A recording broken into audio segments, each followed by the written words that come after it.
नमस्कार बच्चों, कैसे हो आप? आशा करता हूँ आप सही होंगे। लर्निंग टाइम विद हरीश में आपका स्वागत है। आइए देखते हैं ये वर्कशीट। शिक्षा निदेशालय राष्ट्रीय राजधानी क्षेत्र दिल्ली की वर्कशीट है। कक्षा 10 की वर्कशीट है बेटा। Worksheet number 58। अब तक 57 वर्कशीट हो चुकी है। ये आपकी 58वीं वर्कशीट है। तिथि है 20 नवंबर 2020। आज छठ पूजा है, तो ये आपको काम नहीं दिया गया है, तो ये वर्कशीट आपको कल दी जाएगी। ठीक है बेटा। तो हर वर्कशीट का कोई उपविषय होता है। इस वर्कशीट का उपविषय है रस सिद्धांत। ठीक है बेटा। ये फर्स्ट यानी पहली वर्कशीट है रस सिद्धांत के ऊपर। ये बहुत ही इंपॉर्टेंट वर्कशीट है। रस का जो टॉपिक है वो आपके कोर्स में है, और आपके कोर्स में ये 4 मार्क्स का है। यानी आप 4 मार्क्स आसानी से प्राप्त कर सकते हैं अगर आप ढंग से इसकी 2 या 3 वर्कशीट आएगी जो उसे ढंग से कर लेंगे, तो आपके 4 मार्क्स आसानी से आ जाएंगे। ठीक है बेटा। आइए देखते क्या है वर्कशीट के अंदर। बच्चों, आज हम व्याकरण साहित्य के महत्वपूर्ण अंग को रस जानेंगे। महत्वपूर्ण अंग रस को जानेंगे। जब हम कोई कविता, कहानी, नाटक, उपन्यास आदि को पढ़ते हैं। अब एक चीज़ बेटा ध्यान से सुन लो। कविता, कहानी, नाटक, उपन्यास, ये हिंदी की विधाएं हैं। क्या है बेटा? विधाएं। ठीक है। हिंदी नियमों पर टिकी हुई है। हर चीज़ में कोई ना कोई नाटक होगा या कोई कहानी, कोई कविता होगी। ठीक है। जब इनको पढ़ते हैं तो हमें कुछ अनुभूति होती है। जब कोई भी पाठ पढ़ रहे हैं या कुछ भी हो रहा है, हमें कुछ अनुभूति होती है। ठीक है। यह अनुभूति को हम कुछ महसूस करते हैं। आनंद की अनुभूति होती है। ठीक है। और ये अनुभूति होगी, आनंद की अनुभूति होगी। मान लो आप कोई अच्छी सी कहानी पढ़ रहे हो, तो कहानी पढ़ के आपको अच्छा लगे, तो वो एक प्रकार से वो आनंद ही है। काव्य साहित्य को पढ़ने सुनने से उत्पन्न होने वाले आनंद की अनुभूति को ही रस कहा जाता है। अब काव्य साहित्य मीन्स कविता, कहानी, नाटक, उपन्यास या ये वीडियो भी जो मैं आपको बना रहा हूँ, इसको सुनकर आपको मन में कुछ ना कुछ अनुभूति होगी, तो ये सारी चीज़ की अनुभूति रस ही कहलाती है। ठीक है। यानी अगर आपसे शॉर्ट में मैं कहूँ कि जो रस है वो है आनंद की अनुभूति। ठीक है। काव्य में आनंद की अनुभूति को रस कहा गया है। ठीक है। अब आज देखते हैं रस के अंग। अब रस के अंग कितने होते हैं? रस के 4 अंग होते हैं। कितने अंग होते हैं बेटा? 4। तो पहला स्थायी भाव। ठीक है। दूसरा विभाव, तीसरा अनुभाव, और चौथा संचारी भाव। तो इसके अंदर फर्स्ट वाला और सेकंड वाले के बारे में ही बताया गया है, और जो बाकी 3 नंबर और 4 नंबर है, ये आपके जो अंग है ये अगली वर्कशीट में आएंगे शायद। ठीक है बेटा। आइए जानने की कोशिश करते हैं स्थायी भाव क्या होता है।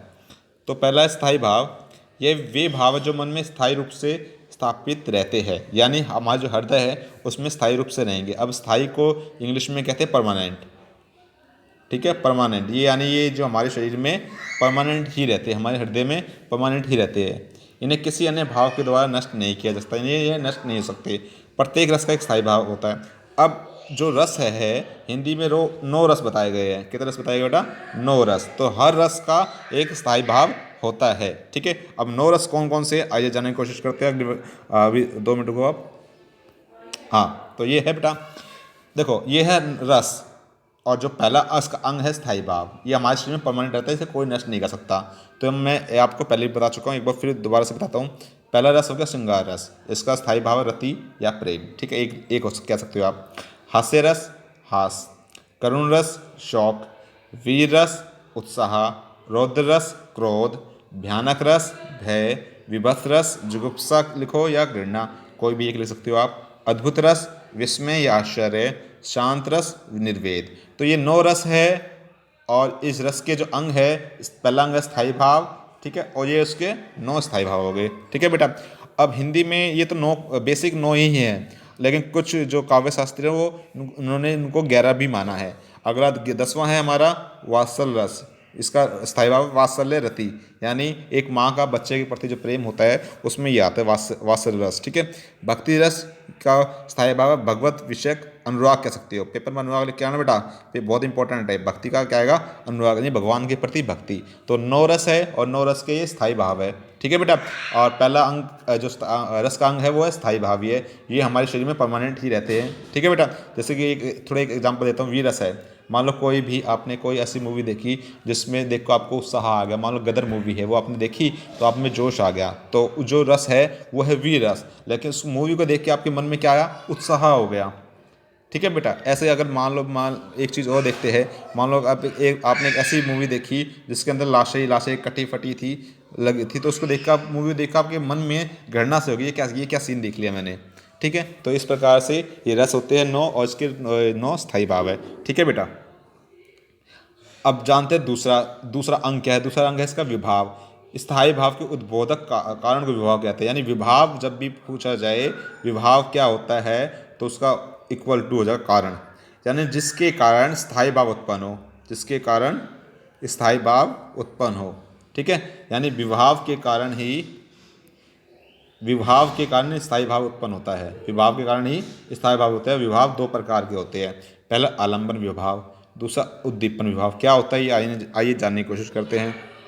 आलंबन विभाव, जिसका आलंबन इशारा पाकर स्थायी भाव जगते हैं, यानी इसके कारण ही स्थायी भाव जगता है, उसको कहते हैं आलंबन विभाव। ठीक है, आलंबन विभाव कहलाता है। आलंबन विभाव के दो पक्ष होते हैं, आश्रय आलंबन या विषय आलंबन।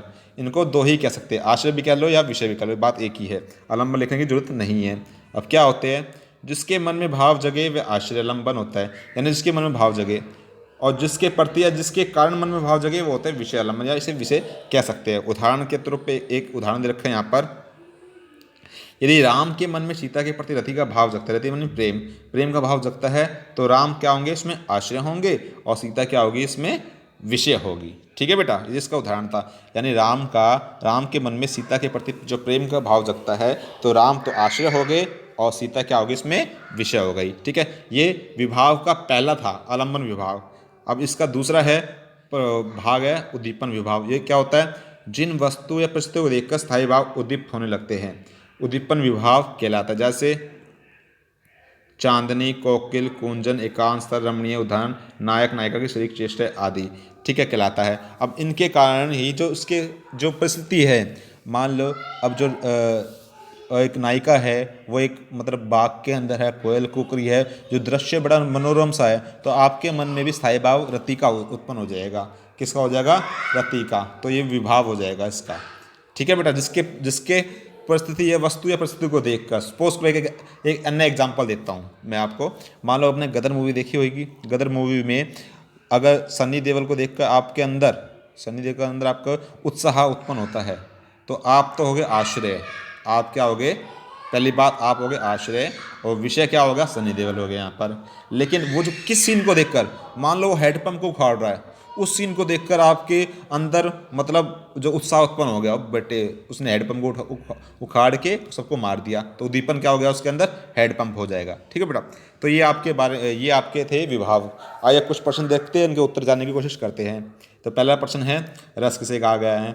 ठीक है, तो इसका आंसर क्या है, काव्य साहित्य को पढ़ने सुनने से उत्पन्न होने वाले आनंद की अनुभूति को ही रस कहा जाता है। मैं जल्दी जल्दी इसलिए पढ़ा रहा हूँ ताकि वीडियो लंबी ना हो जाए। प्रश्न नंबर 2, रस के चार अंग कौन से होते हैं। तो चार अंग बता दिए मैंने आपको। पहला है स्थायी भाव, दूसरा विभाव, तीसरा अनुभाव, और चौथा संचारी भाव। ठीक है बेटा, आइए प्रश्न नंबर 3 देखते हैं। स्थायी भाव की संख्या कितनी होती है। स्थायी भाव की संख्या होती है 9। ये तीसरा हो गया इसका आंसर। ठीक है बेटा, प्रश्न नंबर 4, विभाव किसे कहते हैं, ये कितने प्रकार का होता है। तो विभाव बताया स्थायी भाव के स्थायी भाव के उद्बोधक कारण, जो कारण होता है उसको विभाव कहते हैं। विभाव होते हैं 2 प्रकार के। प्रश्न नंबर 4 हो गया। प्रश्न नंबर 5 देखते हैं, आश्रय विषय से क्या समझते हैं। तो मैंने बताया आश्रय से क्या, जिसके मन में भाव जगे वह तो होता है आश्रय। जिसके मन में भाव जगे वो आश्रय हो गया, जिसके कारण मन में भाव जगे वो होता है विषय। ठीक है बेटा, गतिविधि, रस के बारे में जानकारी एकत्र करके उसके बारे में बात कीजिए, ये आप स्वयं करेंगे। ठीक है बेटा, और एक खास संदेश, आप जानते हैं दिल्ली में कोरोना इस समय भयानक रूप ले चुका है। तो इस समय कोई वैक्सीन तो है ही नहीं हमारे पास, सिर्फ एक ही वैक्सीन है, वो आप स्क्रीन पर देख लो। बहुत इंपॉर्टेंट वैक्सीन है बेटा, इसके अलावा कोई वैक्सीन नहीं है। वो वैक्सीन है मास्क। तो आप कहीं भी बाहर जाओ तो मास्क लगा के जाओ, और घर से बाहर निकलो या घर से बाहर से घर आओ तो अपने हाथों को 20 सेकंड तक साबुन से अच्छी तरह धो। आशा करता हूँ ये वर्कशीट आपको अच्छी तरह समझ में आ गई। अगर किसी बच्चे को कोई डाउट है तो जाकर कमेंट सेक्शन में वो ले सकता है, और इस वीडियो को ज़्यादा से ज़्यादा लाइक और सब्सक्राइब भी कीजिए। ठीक है बेटा, धन्यवाद।